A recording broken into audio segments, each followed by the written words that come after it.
नमस्कार, मैं हूं आपके साथ अमनदीप। दिन भर की हर राजनीतिक उठापटक और सियासी खबरों को समेटकर हम आपके सामने फिर हाजिर हैं एक खास कार्यक्रम द पॉलिटिकल शो के साथ, जिसमें हम आपको दिन भर में घटी हर राजनीतिक खबरों से रूबरू कराएंगे। तो चलिए कार्यक्रम की शुरुआत करते हैं।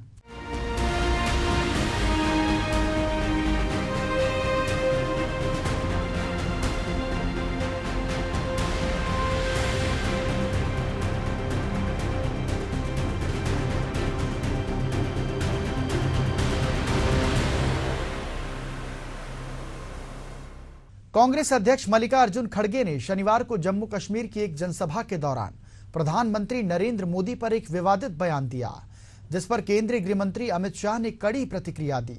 खड़गे ने अपने भाषण में कहा कि जब तक पीएम मोदी को सत्ता से नहीं हटाया जाएगा तब तक वे जिंदा रहेंगे। इस बयान के बाद से राजनीति गर्मा गई है। एक खास रिपोर्ट आपको दिखाते हैं।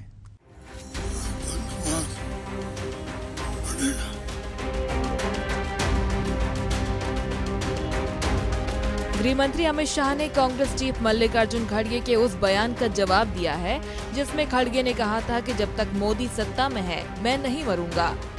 शाह ने सोशल मीडिया प्लेटफॉर्म एक्स पर पोस्ट कर कहा, कल कांग्रेस अध्यक्ष मल्लिकार्जुन खड़गे ने अपने भाषण में अपमानजनक व्यवहार करके खुद, अपने नेताओं और अपनी पार्टी को पीछे छोड़ दिया। गृह मंत्री ने आगे कहा, अपनी कटुता का परिचय देते हुए उन्होंने यानी कि खड़गे ने बिना मतलब के प्रधानमंत्री मोदी को अपने निजी स्वास्थ्य के मामले में घसीटते हुए कहा कि वे प्रधानमंत्री मोदी को सत्ता से हटाकर ही दम लेंगे। इससे पता चलता है कि इन कांग्रेसियों में प्रधानमंत्री मोदी के प्रति कितनी नफरत और डर है कि वे हर समय उनके बारे में सोचते रहते हैं। अमित शाह ने कहा, जहां तक कांग्रेस अध्यक्ष के स्वास्थ्य की बात है, पीएम मोदी प्रार्थना करते हैं, मैं प्रार्थना करता हूं, हम सब प्रार्थना करते हैं कि वे दीर्घायु हों और स्वस्थ रहें। वे 2047 तक विकसित भारत का निर्माण होते देखने के लिए जीवित रहें। सितंबर को कांग्रेस अध्यक्ष खड़गे जम्मू कश्मीर के कठुआ जिले में एक रैली को संबोधित करते हुए मंच पर बेहोश हो गए थे। खड़गे 28 सितंबर को कठुआ में मारे गए कांस्टेबल को श्रद्धांजलि दे रहे थे, तभी उनकी तबीयत बिगड़ गई। भाषण देते हुए खड़गे की आवाज धीमी होती चली गई और अचानक वे बेसुध हो गए। इसके चलते भीड़ में अफरा तफरी मच गई। मंच पर खड़े लोगों ने उन्हें सहारा देकर बैठाया। इसके बाद उनके भाषण को रोक दिया गया।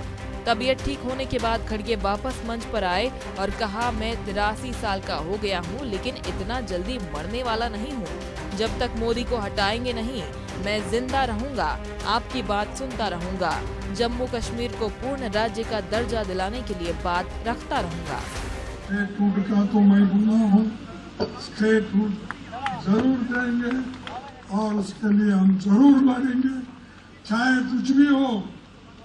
मैं ऐसा ही छोड़ने वाला नहीं। अब मेरे को तो 83 इयर्स चल रहे, इतना जल्दी मरने वाला नहीं हूँ। जब तक मोदी को नहीं हटाएंगे तब तक मैं जिंदा ही रहूंगा, आपकी बात सुनूंगा, आपके लिए लड़ूंगा। खड़गे के बयान के बाद केंद्रीय गृह मंत्री अमित शाह ने सोशल मीडिया पर खड़गे के बयान पर पलटवार किया, तो वहीं पीएम मोदी ने खड़गे को फोन कर उनका हालचाल जाना, स्वास्थ्य की जानकारी ली। खड़गे और अमित शाह के बीच जुबानी जंग पर सियासत भी तेज हो गई है। मुझे लगता है कि खड़गे साहब राहुल गांधी के विरोधी हैं, क्योंकि मोदी जी तो अभी 100 साल बचेंगे और तब तक राहुल गांधी बूढ़े हो जाएंगे, उनको मौका नहीं मिलेगा। खड़गे साहब, आप यही चाह रहे हैं। खड़गे साहब नरेंद्र मोदी हजारों साल तक भारत की जनता के दिलों पर वास करते रहेंगे। कोई जिंदा रहे, कोई मर जाए, इससे कोई अंतर नहीं पड़ सकता है। मोदी जी वो व्यक्ति हैं जो भारत में गरीबों के मसीहा के रूप में। बीजेपी को ये कब समझ में आएगा कि कांग्रेस पार्टी नरेंद्र मोदी से नफरत नहीं बल्कि देश से मोहब्बत करती है, इसलिए चाहती है कि ये देश मोदी जी की विचारधारा और मोदी जी से मुक्त हो, वो प्रधानमंत्री के पद से हटें, ये हम चाहते हैं। और ये पूरा 67% देश भी यही चाहता है जिन्होंने उनको वोट नहीं दिया।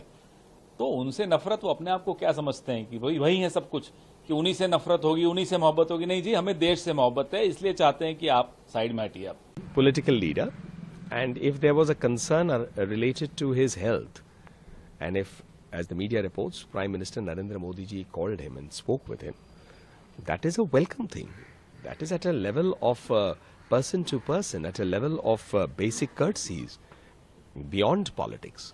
With regard to Kharge ji's desire to say that I'm going to live as long as I can so that I evict Prime Minister Modi ji from the position of Prime Minister, that is for the people of India to decide. हमारे गृह मंत्री कहते हैं उस पर टिप्पणी करना नहीं चाहता हूं, क्योंकि बिना मतलब के बातें करते रहते हैं वो।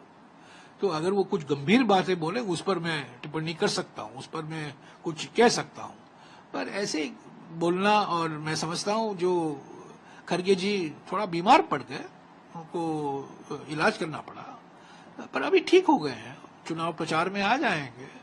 बड़े आक्रामक है, बड़े सक्रिय हैं, उनका कोई नजरअंदाज नहीं कर सकता।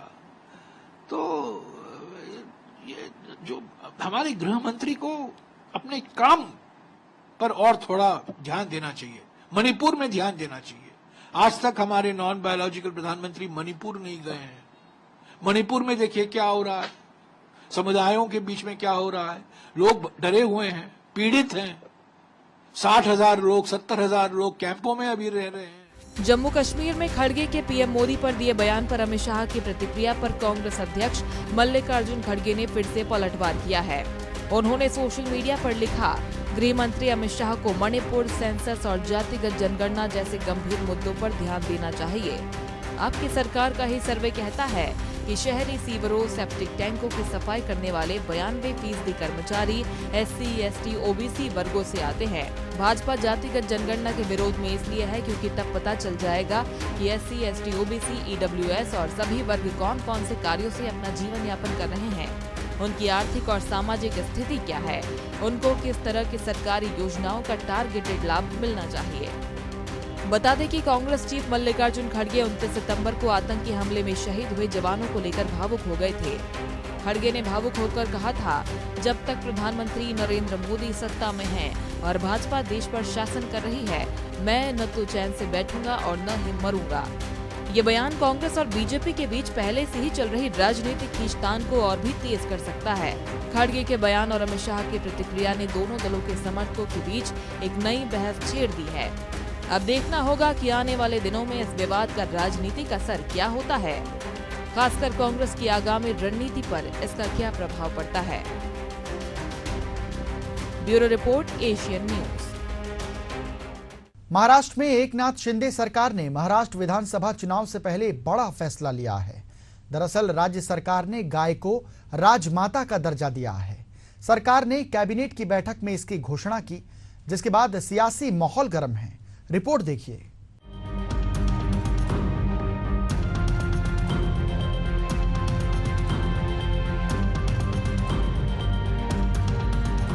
महाराष्ट्र विधानसभा चुनाव से पहले एकनाथ शिंदे सरकार ने बड़ा फैसला लिया है। सरकार ने गाय को राज्य माता का दर्जा दिया है।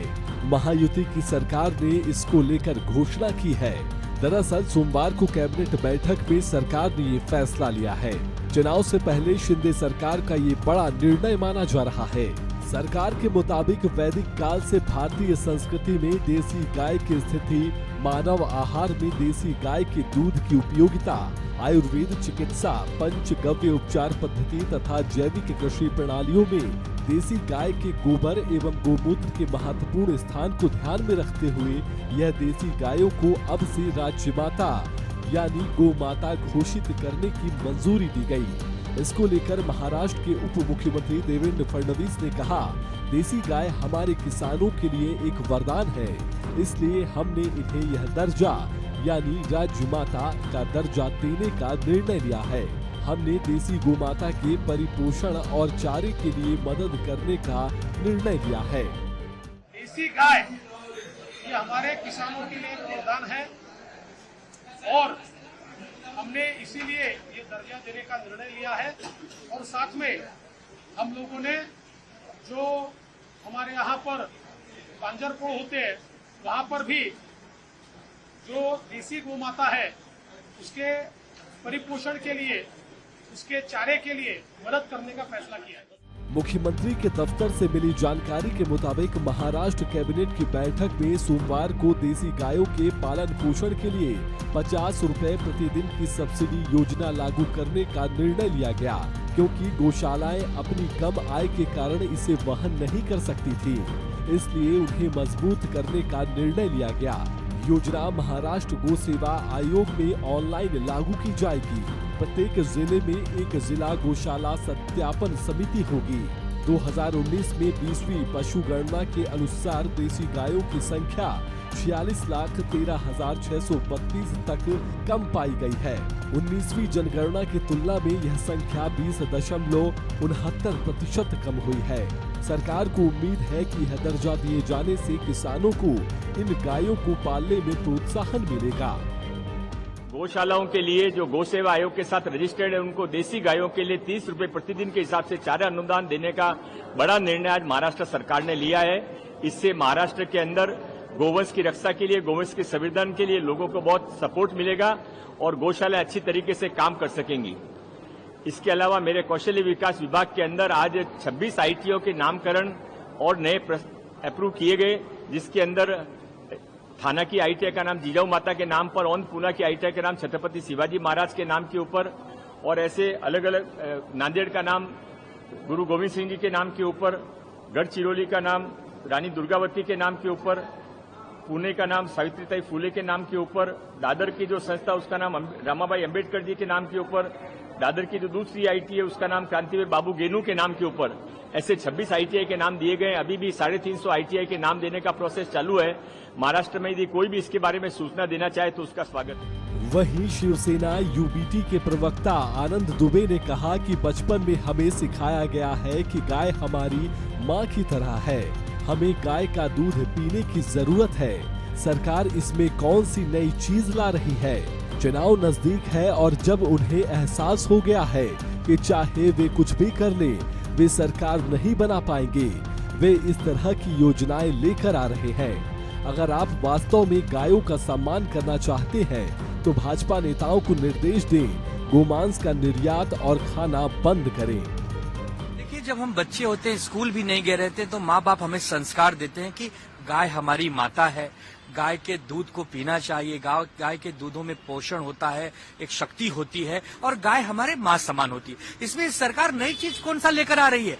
अरे जब चुनाव सामने है और जब समझ में आ गया है कि कोई भी तिकड़म करने से भी आपकी सरकार नहीं बनने वाली है, कोई भी जुगाड़ करने से आपकी सरकार नहीं बनने वाली है, तो आनंद फानन में आप ऐसी योजनाएं लाते हैं।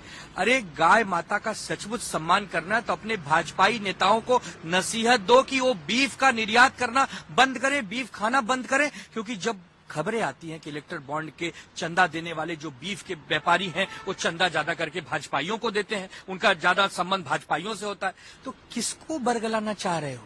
किसे उल्लू बनाना चाह रहे हो?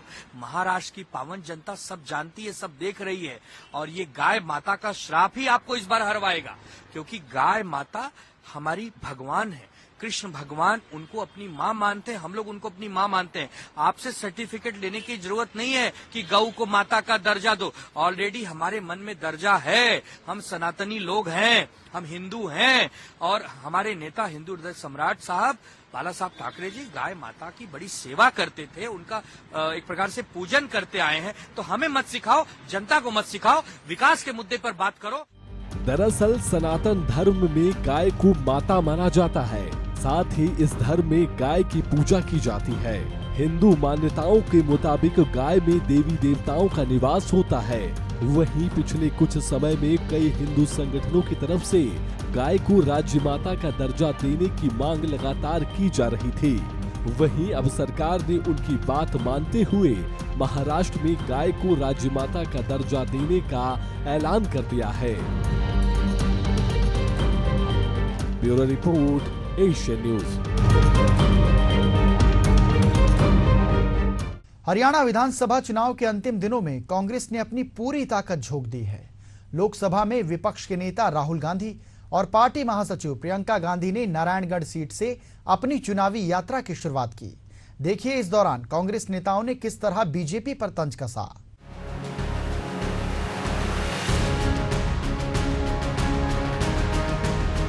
हरियाणा विधानसभा चुनाव के लिए दोनों ही प्रमुख सियासी दल बीजेपी और कांग्रेस ने अपनी पूरी ताकत झोंक दी है। हरियाणा चुनाव के बीच राहुल गांधी ने हरियाणा विजय संकल्प यात्रा का आगाज किया। 30 सितंबर को पहले दिन यह यात्रा नारायणगढ़ से थानेसर तक पहुंची। कांग्रेस नेता राहुल गांधी और प्रियंका गांधी ने हरियाणा विधानसभा चुनाव के लिए अपनी चुनावी यात्रा की शुरुआत अंबाला की नारायणगढ़ विधानसभा सीट से की है। यह रथ यात्रा प्रमुख रूप से उन सीटों पर फोकस कर रही है जहां कांग्रेस की जीत की संभावना अधिक है। रैली के दौरान राहुल गांधी के साथ प्रियंका गांधी भी मौजूद रही। वहीं संबोधन के दौरान राहुल गांधी ने बीजेपी पर जमकर निशाना साधा। राहुल गांधी ने कहा कि मोदी जी के भगवान अडानी है, वे ऑर्डर देते हैं, मोदी जी ईडी और सीबीआई भेजकर काम करवा देते हैं। हमें ऐसा हिंदुस्तान नहीं चाहिए जहां 25 लाख ऐश करें, हजारों करोड़ की शादी मनाएं और किसान मजदूर भूखा मरे।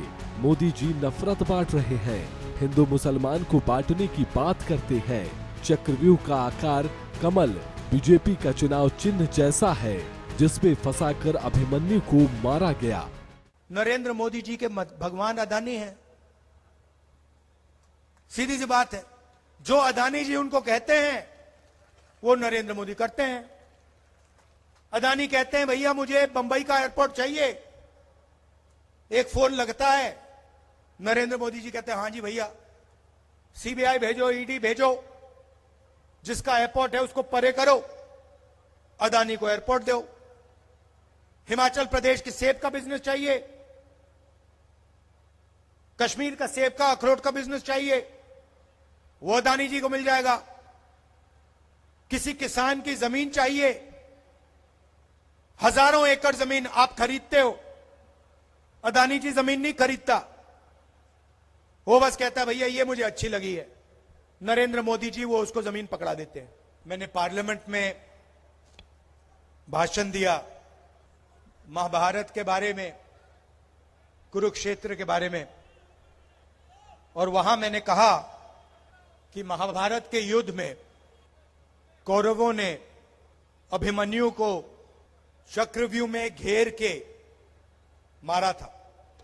और जब मैं उस भाषण का रिसर्च कर रहा था तो मैंने चक्रव्यूह के बारे में इंटरनेट पे थोड़ी रिसर्च की और पता लगा कि चक्रव्यूह का दूसरा नाम पद्मव्यूह होता है। और यह भी पता लगा कि चक्रव्यूह में महाभारत में हजारों सैनिक थे, मगर चक्रव्यूह को 6 लोग चलाते हैं। शेप उसकी कमल जैसे होती है। जो हमारे बीजेपी का जो, जैसे ये कांग्रेस का है अभय मुद्रा, ये देखो, डरो मत, ये आपको हर धर्म में दिखाई देगा। यहां हमारे सामने गुरुद्वारा है, गुरु नानक जी की फोटो देखेंगे। आज इंटरनेट पे जाना, गूगल सर्च करना, गुरु नानक जी की फोटो देखोगे तो आपको वो ऐसे अभय मुद्रा आपको दिखाई देगा। शिव जी की फोटो, बुद्ध भगवान की फोटो, महावीर, सबकी फोटो में आपको ये अभय मुद्रा, डरो मत, घबराना नहीं है, ये आपको दिखाई देगा। तो ये पद्मव्यूह जो कमल का चिन्ह है, इसी शेप में महाभारत में चक्रव्यूह बनाया गया और इससे अभिमन्यु को मारा गया, उसकी हत्या की गई। 6 लोग थे।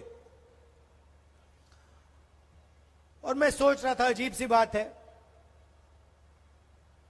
उस टाइम भी चक्रव्यूह लगा, वो भी कमल के शेप में था, उसका चिन्ह भी कमल था, और आज भी हिंदुस्तान में चक्रव्यूह लगा हुआ है, उसको भी 6 लोग चलाते हैं, उसका भी चिन्ह कमल का निशान है। ये जो बीच में इंडिपेंडेंट पार्टी आ रखी हैं, छोटी छोटी पार्टियां हैं, ये सब बीजेपी की पार्टीज हैं। इनका रिमोट कंट्रोल इनके हाथ में है। लड़ाई बीजेपी और कांग्रेस के बीच में है, विचारधारा की लड़ाई है। एक तरफ न्याय, दूसरी तरफ अन्याय। एक तरफ किसानों का हित, गरीबों का हित, मजदूरों का हित, और दूसरी तरफ अदानी जी और अंबानी जी जैसे लोगों का फायदा। इस यात्रा में राहुल गांधी के साथ बहन प्रियंका गांधी भी रही।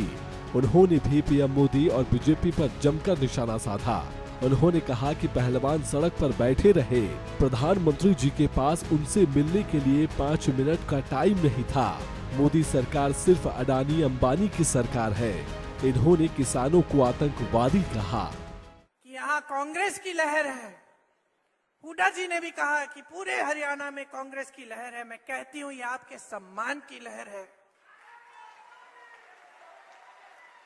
ये आपके सम्मान की लहर है। अब समय आया है कि संविधान के द्वारा जो आपको वोट दिया गया है, इसको आप एकदम सावधानी से आप इसका इस्तेमाल करें। अगर आज आप बट जाएंगे और किसी भी राजनीतिक दल ने आपको बांटने की कोशिश की और आप बट जाएंगे, आप इनके बहकावे में आ जाएंगे, तो आपको अपना सम्मान वापस नहीं मिलेगा। इस संविधान ने आपको सम्मान दिया है। इस संविधान ने आपको हक दिया है, अधिकार दिया है। इस संविधान को बदलने वाले जो बात करते हैं कि इस संविधान को बदलेंगे, उनको आप बदल डालिए। ये सम्मान की लहर जो पूरे प्रदेश में फैली हुई है, इसको और भी मजबूत बनाइए। भाजपा जा रही है, कांग्रेस आ रही है, आपका सम्मान आ रहा है। मेरी बहनें बैठी हैं, क्या सत्य है आपका? आज महंगाई से जूझ रही हैं आप। गैस सिलेंडर 1200 का है। 2-3 दिनों में श्राद्ध खत्म होंगे, नवरात्रि शुरू होगी, त्योहार का समय है। दिल में खुशी भी है, घबराहट भी है। मेहमान आएंगे, लिपाई पुताई करानी है, घर को सजाना है, मेहमानों के लिए खाना पकाना है, त्योहार मनाना है। पैसे कहां से आएंगे? खरीदोगी कैसे?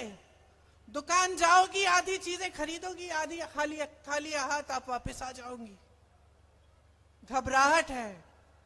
जब कोई बीमार पड़ता है, बच्चा बीमार पड़ता है, बच्चे की फीस भरनी पड़ती है, घबराती हो। मेरे किसान भाई बैठे हैं, खेती में मेहनत करते हैं, दिन रात खून पसीना देते हैं इस देश के लिए। इस देश के अन्नदाता हैं आप। अपने बेटों को आप सरहद पे भेजते हैं हमारी सुरक्षा करने के लिए, देश की सुरक्षा के लिए। आज आपकी सच्चाई क्या है? ये सरकार सिर्फ काले कानून लाती है। यहीं पिपली में लाठी किस पे चलाई इन्होंने? देशद्रोही किसको कहा? आतंकवादी किसको कहा? हमारे देश के किसानों को, आपको। भूलिए मत कि आपकी सच्चाई आज जो है, इसमें बहुत बड़ा श्रेय इस 10 साल की भाजपा की सरकार में ने लिया है। इनका श्रेय है इसमें। ये सच्चाई कि आप किसानी से, खेती से आज कमा नहीं पा रहे हैं। आपको एमएसपी नहीं मिलता है। बड़े बड़े मंचों पे ऐलान करते हैं एमएसपी दे रहे हैं, और ऐसी फसलों पे देते हैं जो आप उगा ही नहीं रहे हैं। तो आपके आगे आपका भविष्य क्या है? नौजवानों का हरियाणा में आज भविष्य क्या है?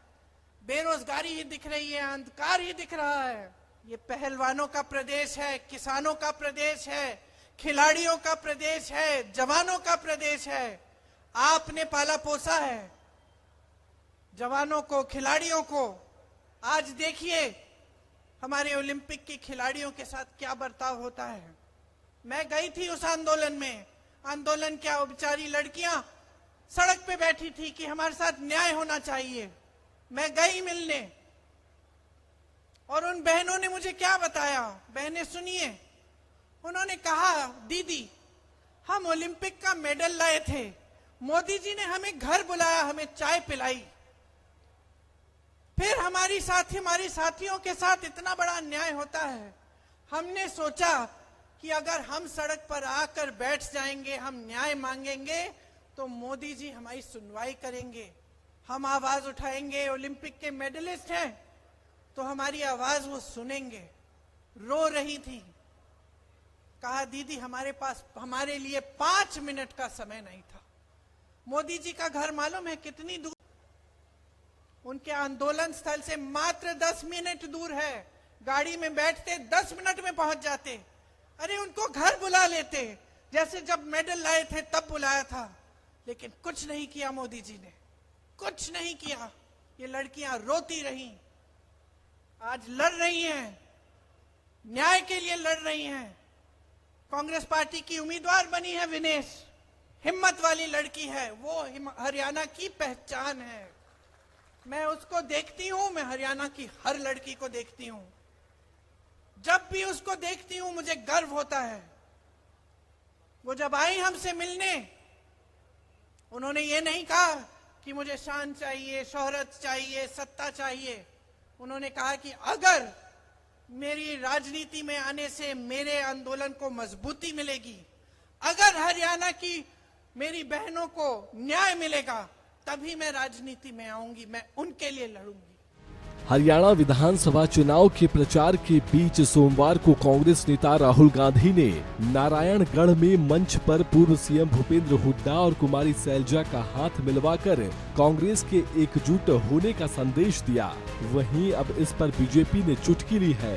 पूर्व सांसद स्मृति ईरानी ने कांग्रेस नेताओं के हाथ मिलाने पर तंज कसा है। स्मृति ईरानी ने कहा कि पता नहीं हाथ मिले हैं या दिल मिले हैं, और वो मिलाप क्या जो मजबूरी में हो। अगर कांग्रेस को दलितों की इतनी चिंता है तो कुमारी सैलजा को सीएम कैंडिडेट घोषित करे, और हाथ मिलने से दिल मिल गए हैं तो भूपेंद्र हुड्डा भी इसका समर्थन कर ही देंगे। और वो मिलाप क्या जो मजबूरी में हो। मैंने कहा ना, अगर दलितों की इतनी चिंता है तो सैलजा जी को सीएम कैंडिडेट घोषित कर दें, और अगर हाथ मिलने से दिल मिल चुके हो तो हुड्डा जी भी उसका समर्थन कर ही देंगे। सीएम फेस को लेकर कांग्रेस काफी समय से दो गुटों में बटी हुई नजर आ रही है। कई मौकों पर सिरसा से सांसद कुमारी सैलजा और पूर्व सीएम भूपेंद्र हुड्डा भी एक दूसरे से दूर दूर नजर आते हैं। हालांकि राहुल गांधी इन दोनों ही नेताओं को एक मंच पर लाने का प्रयास कर रहे हैं। Bureau report, Asian news. और इसी के साथ द पॉलिटिकल शो में फिलहाल इतना ही। कल फिर होगी मुलाकात किसी नए विषय के साथ। मुझे दीजिए आज्ञा। नमस्कार।